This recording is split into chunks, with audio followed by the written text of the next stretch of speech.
குருடன் ஒருவன் இருக்கிறான். பிறவிலிருந்து பிறந்ததிலிருந்து அவனுக்கு கண்ணு தெரியவில்லை. இப்போ டெக்னாலஜி வேறு வளர்ந்துட்டே போகுது, ஆர்டிஃபிஷியல் இன்டெலிஜென்ஸ் வேறு வளர்ந்துட்டு அதிகமாக ஒரு புதிய படைப்பை அடைந்து கொண்டு இருக்கின்றது. அதனால் என்ன பண்ணுறாங்க, ஏதோ பண்ணி அவனுக்கு கண் பார்வையை கிடைக்க வைத்து விடுகிறார்கள். பிறவிலிருந்தே பிறந்ததிலிருந்தே கண்ணுக்கு தெரியாதவனுக்கு திடீரென்று கண் பார்வை கிடைத்து விட்டது. கண் பார்வை கிடைத்த உடனே அவன் செய்யக்கூடிய முதல் விஷயம் என்னவாக இருக்கும்? பிறந்ததுலேருந்து கண்ணு தெரியல, திடீர்னு ஏதோ ஆப்ரேஷனாக பண்ணி கண் பார்வை அவன் திரும்ப பெற்றுவிட்டான். அவன் செய்யக்கூடிய முதல் விஷயம் என்னவாக இருக்கும்? கடவுளுக்கு நன்றி என்னவா? கடவுளுக்கு நன்றி சொல்கிறாங்க. அப்புறம் யார் அவங்க பார்க்கணுன்னு ஆசைப்பட்றாங்களோ, சின்ன வயசுலேருந்து கூடவே இருந்திருப்பாங்க, அம்மாவாக இருக்கலாம், அப்பாவாக இருக்கலாம், நண்பர்களாக இருக்கலாம், யாரோ ஒருத்தரை பார்க்க வேண்டும் என்று ஆசைப்பட்டு இருக்கலாம். வேறு என்னவாக இருக்கலாம்?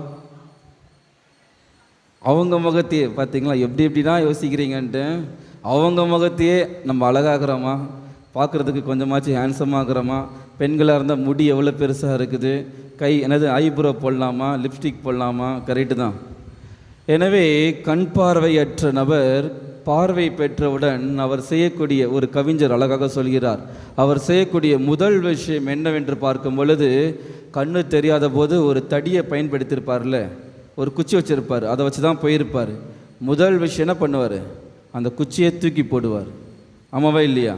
இதுக்கப்புறம் நீ எனக்கு தேவையில்லை என்று என்ன பண்ணுவார்? அந்த குச்சியை தூக்கி போட்டுருவார்.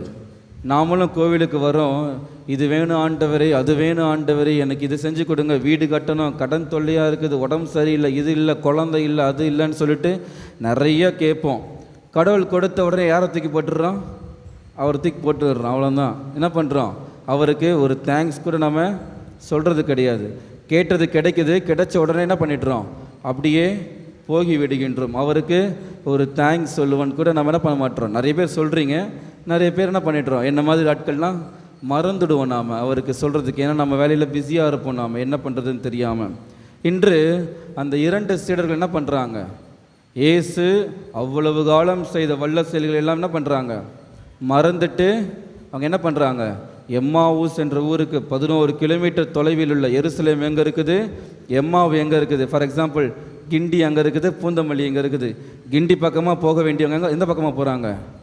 பூந்தமல்லி பக்கமாக போயிட்டுருக்கிறாங்க. எனவே நாம் சில நேரங்களில் இயேசுவினுடைய ஆண்டவருடைய வல்ல செயல்களை அறிந்து கொள்ள முடியாமல் வேறு பாதைகள் நம்ம என்ன பண்ணிகிட்ருக்கோம்? பயணம் செய்து கொண்டிருக்கின்றோம். இயேசு உயிர் தெழுந்தவுடன் என்ன நடக்குது? எங்கே போக சொல்கிறார் கடவுள்?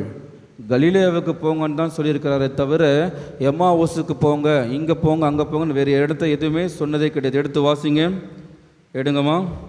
மார்க்கு நற்செய்தி 16:7 இறை வார்த்தை என்ன சொல்லுது? மார்க்கு நற்செய்தி 16:7 என்ன போட்டிருக்கு? நீங்கள் புறப்பட்டு செல்லுங்கள், பேதுருவிடமும் மற்ற சீடரிடமும் உங்களுக்கு முன்பாக அவர் கலிலேயாவுக்கு போய்க் கொண்டிருக்கிறார், அவர் உங்களுக்கு சொன்னது போலவே அவரை அங்கே காண்பீர்கள். அப்படின்னா என்ன அர்த்தம்?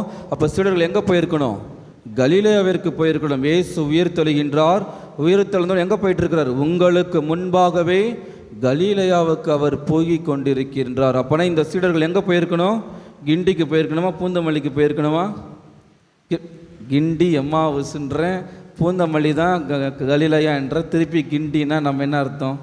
எங்கே போயிருக்கணும்? அப்போ கலிலேயாவுக்கு சென்றிருக்க வேண்டும். பூந்தமல்லி பக்கமாக நடந்து போயிருக்கணும். அவங்க என்ன பண்ணுறாங்க? ஆனால் வழி மாறி என்ன பண்ணுறாங்க?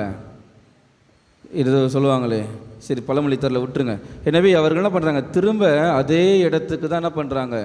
போகிக்கொண்டே இருக்கிறார்கள். வழி மாறியவர்களாக இருக்கிறார்கள். நாமும் என்ன பண்ணுறோம்? சில நேரங்களில் பாதை இதுதான் என்று நமக்கு தெரிஞ்சிருக்கும், இந்த பாதையில் போனால் தான் நான் அவர்கிட்ட போக முடியும் தெரிஞ்சிருப்போம். ஆனால் நம்ம என்ன பண்ணுவோம்? கூகுள் மேப்பை யூஸ் பண்ணுறேன், அந்த மேப்பை யூஸ் பண்ணுறேன், என்ன பண்ணிகிட்ருப்போம்? முட்டு சந்தில் போயிட்டு முட்டிகிட்ருப்போம். ஆமாவே இல்லையா? ஆனால் எப்பொழுது நாம் பாதை இதுதான் என்று தெரிந்து அந்த பாதையில் நாம் நடக்கின்றோமோ, மற்ற சீடர்கள் எங்கே போகிறாங்க? கரெக்டாக அவங்க என்ன பண்ணிடுறாங்க, கலிலேயாவுக்கு போகிறாங்க. இயேசு அவர்களுக்கு காட்சி கொடுக்கின்றார். ஆனால் இவர்கள் பாதை மாறியவர்களாக இருக்கிறார்கள். நாமும் சில நேரங்களில் இதே தவறை தான் செய்து கொண்டிருக்கின்றோம். பாதை மாறியவர்களாக, வழி மாறியவர்களாக நாம் இருந்து கொண்டிருக்கின்றோம். நாம் எப்பொழுதெல்லாம் வழி மாறுகின்றோமோ, நாம் எப்பொழுதெல்லாம் பாதையை மாற்றுகின்றோமோ, நமக்கு என்ன நடக்கும்? எடுத்து வாசிங்கம்மா. 2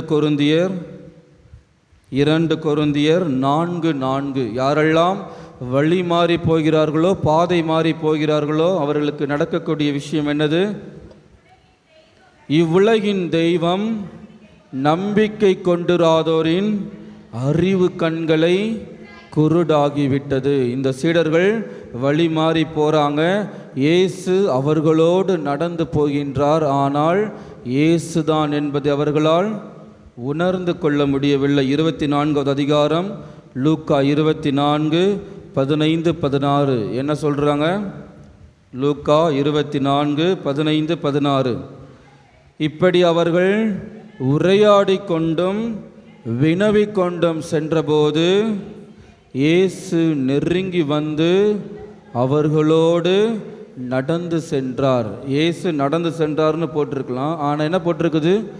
நெருங்கி வந்து அவர்களோடு நடந்து சென்றார். அப்படின்னா என்ன அர்த்தம்? இடிச்சுக்கிட்டே கூட்டமாக போகும்போது எப்படி இருக்கும்? நம்ம நின்னா மட்டும் போதும், அவங்களே நம்மளை தள்ளிட்டு போயிடுவாங்க. ஆமாவே இல்லையா? அந்த மாதிரி இயேசு கிட்ட நெருங்கி வந்து கொண்டிருக்கின்றார். இருந்தாலும் என்ன நடக்குது? 16வது வசனத்தை வாசிங்க. ஆனால் அவர் யார் என்று அறிந்து உணர முடியாதவாறு அவர்கள் கண்கள் மறைக்கப்பட்டிருந்தன. யாரெல்லாம் நம்பிக்கை இல்லாமல் இருக்கிறார்களோ, யாரெல்லாம் வழி மாறி போகிறார்களோ, என்ன சொல்றார் கொரிந்தியர்கள் திருமுகத்தில் பவுல்? அவருடைய அறிவு கண்கள் குருடாகிவிடும். இன்று அந்த எம்மாவுஸ் சீடர்களுடைய கண்கள் குருடாகி இருப்பதனால தான் நம்மோடு நடந்து வருவது இயேசுதான் என்பதை அவர்கள் அறிய முடியவில்லை, அவர்களால் உணர முடியவில்லை. நாமும் வாதை மாறி போயிட்டுருப்போம், வழி மாறி போயிட்டுருப்போம். இயேசு நம்ம கூடவே வருவார், நம்மை நெருங்கி வருவார். ஆனால் அவர் இயேசு என்பதை நம்மால் உணரவே முடியாது. ஏனென்றால் நம்முடைய கண்கள் என்னது? மறைக்கப்பட்டிருக்கின்றது. பவுல் கிறிஸ்தவர்களை சாகடிப்பதற்காக என்ன பண்ணுறாரு? குதிரையில் போயிட்டு இருக்கிறார். என்ன நடக்குது? என்ன பண்ணுறாரு? கடவுள் அவரை தாக்குகின்றார், கீழே விழுகின்றார். கீழே விழுந்து அவர் கண்ணை திறக்கும்போது என்ன நடக்குது? கண்ணு தெரியல, கண்ணு குருடாகிவிட்டது. ஏனென்றால் அவர் கிறிஸ்தவர்கள் அழிப்பதற்காக வேறு பாதையில் சென்று கொண்டிருக்கின்றார். ஆண்டவர் என்ன பண்ணுறாரு? அவருக்கு வேற்று பாதையை காண்பிக்கின்றார், கண்களை திறக்க செய்கின்றார். என்ன பண்ணுறார்? அவர் கடவுளுக்கு ஒரு உகந்த சீடனாக 13 கடிதங்களை அவர் விவிலியத்தில் எழுதியிருக்கின்றார். மாற்று பாதையில் செல்லும் பொழுது நமக்கு கண்கள் தெரியவே தெரியாது. கடவுள் என்ன பண்ணுறாரு? இந்த எம்மாவுஸ் பயணம் என்பது ஒரு வரலாற்று நிகழ்வு. ஏன் என்று பார்க்கும் பொழுது ஆண்டவர் இயேசு முதலாக எதை நிறைவேற்றுகின்றார்? இந்த எம்மாவுஸ் பயணத்தில் ஆண்டவர் முதலாக எதை நிறைவேற்றுகின்றார்? எதை நிறைவேற்றுகின்றார்? கண்ணை திறக்கிறாரா? அப்பத்தை உடைக்கிறாரா? இதுக்கு முன்னாடி உடைக்கலையா? அவர் ராவணம் என்பது என்ன பண்ணார்? இந்த எம்மாவுஸ் பயணத்தில் தான் இயேசு முதல் முறை திருப்பலியை நிறைவேற்றுகின்றார். என்ன பண்ணுறாரு? திருப்பலியை நிறைவேற்றுகின்றார். திருப்பலியில் 2 முக்கியமான வழிபாடுகள் என்னென்ன இருக்குது? இறைவார்த்தை வழிபாடு, அப்புறம் நற்கருணை வழிபாடு. இயேசு என்ன பண்ணுறாரு? லூக்கா எழுதின செய்தி 24:25 என்ன நடக்குது? என்ன பண்ணுறாரு? இயேசு அவர்களை நோக்கி முட்டாள்களை, அறிவிலிகளேன்னு என்ன அர்த்தம்? முட்டாள்களை, அவங்க தூய தமிழில் அறிவிலிகளேன்னு போட்டிருக்குது.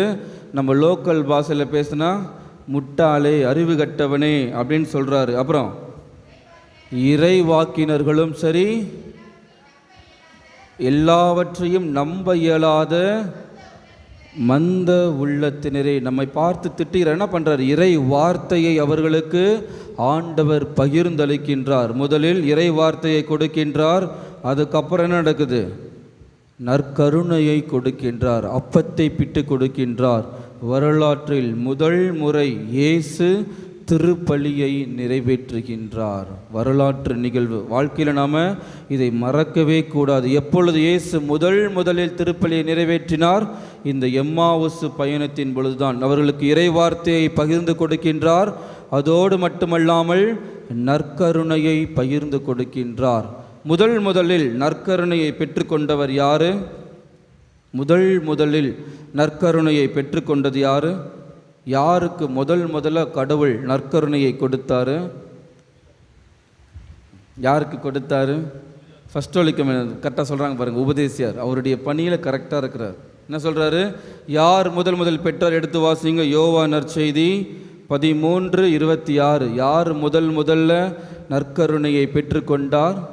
யோவான் நற்செய்தி 13:26. சத்தமா? இயேசு. அப்புறம்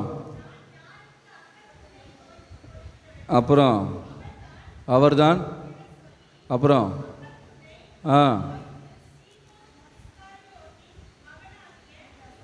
யாருக்கு கொடுக்கிறாரு? யூதாசுக்கு தான் முதலில் அப்பத்துண்டை கொடுக்கின்றார். கொடுத்த உடனே தூய ஆவி அவருக்குள்ள வராரா இல்லையா? ஆமாம், வாசிங்க அடுத்தது. அவன் அப்பத்துண்டை பெற்றதும் சாத்தான் அவனுக்குள் நுழைந்தது. யார் நுழைந்தா? ஃபஸ்ட் ஹோலி கம்யூனியன் வாங்குகிறோம்.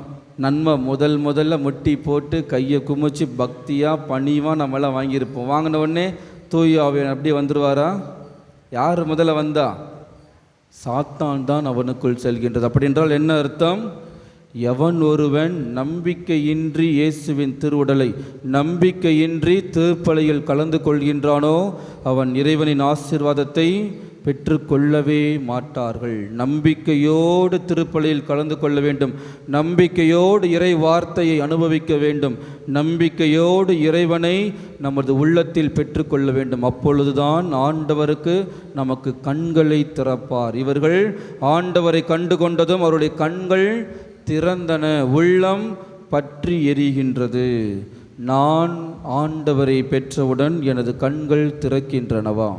எனது உள்ளம் பற்றி எறிவதற்கு தயாராக இருக்கிறதா? அல்லது நான் திரும்பவும் அதே நிலைக்கு தான் போகின்றேனா? திரும்பவும் வழி மாறி மாற்று பாதைகள் தான் செல்கின்றேனா? அல்லது எனக்கென்று கடவுள் காண்பித்து கொடுத்த பாதைகள் நான் நடந்து செல்கின்றேனா?